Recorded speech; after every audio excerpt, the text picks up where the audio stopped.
All right, thanks so much. We have just 3-4 minutes, so we've been very quick. My name is Ropel. I'm heading up the Google Innovations in Travel in Europe, Middle East, and Africa. I want to talk in the next few minutes about the digital rise of Africa, so a little bit more positive than probably the keynote that we heard today. The first thing, before we will talk about the opportunities that we think digital actually brings to Africa, is something we first need to go back to how traveling was in the past. I think most of you probably are aware that in the past, traveling was very simple. People went to an agency, they booked a trip, they had the safari, they come back, they show the pictures, very straightforward. This picture pretty much shows how the classical traditional travel journey has been. There's been the research phase, the dreaming phase, the booking, the planning phase, the experiencing phase. These were easy times to arrange travel to Africa. These things have changed. These days now we have something that is the so-called perfect storm. Many people get information all the time. They get information from the mobile devices, they get information from the tablets, they get information from the laptops, they get information from the televisions. This has changed human behavior dramatically. These days, people live in so-called moments. They make decisions in moments. They have an attention span of a couple of seconds. These couple of seconds, we need to provide people the right information. This is the information that drives intent, this is the information that drives action. So people don't go online anymore these days. They live online. And this is a huge opportunity for us. It's a huge opportunity if we think about providing the right information to people that are all the time online. Doesn't matter if they're in Tokyo, doesn't matter if they're in London, doesn't matter if they're in New York in the subway. We can show them the right information in the right place and time. And that's why I'm speaking to you on behalf of Google today, because intent is the DNA of Google. The business of Google has always been to show the right information to the right people at the right time. This is the place where we try to drive action, where we try to drive impact.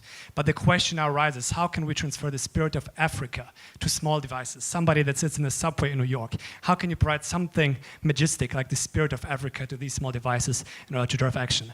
This has been the reason why Google in the past has started to create so-called vertical search products. So rather than just showing 10 blue links, we're now coming up with very, very deep integrated solutions that come up with the right information at the right time.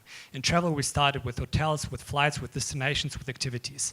We tried to bring all the right information to people in seconds in order to combat. The first piece we're really focused on was about the dreaming phase. So giving people a good understanding. If you search later, not today, on your mobile device about, let's say, camping Kenya, if you search for South Africa surfing, you will see all the perfect destinations nicely set it up. When you come about the planning phase, you have billions and billions of possibilities of hotel and flight combinations. Booking has been very complicated in the past. We want to make it simple and easy. So this is what Google can do, calculating the best options within seconds and giving to you booking straight away in the interface. Experiencing, this is the most important piece. We want to ensure that people that are traveling get the right information. It doesn't matter if they do safari, doesn't matter if they go cage diving, they need to understand about the ecosystem, they need to understand about what they deserve there.